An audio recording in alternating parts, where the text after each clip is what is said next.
यदि कोई मनुष्य परमेश्वर के राज्य में प्रवेश करना चाहे तो उसके लिए परमेश्वर का वचन यूं कहता है, हे मनुष्य की संतान, अपने अपने पापों से मन फिराओ और अपने पापों से पश्चाताप करो।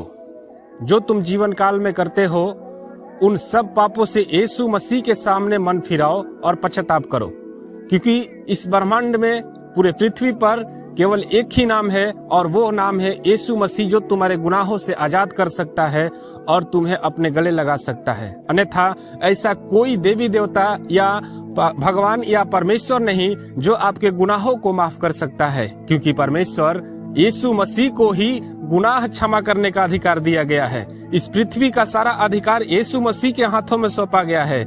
इसलिए हे मनुष्य की संतान, अपने अपने कर्मों को त्यागो और मन फिराओ। मैं तुमसे ये नहीं कहता कि तुम धर्म परिवर्तन करो या तुम जाति परिवर्तन करो। किसी का धर्म परिवर्तन नहीं होता, किसी का जाति परिवर्तन नहीं होगा। मैं तुमसे एक सवाल करता हूँ कि मनुष्य का धर्म क्या है?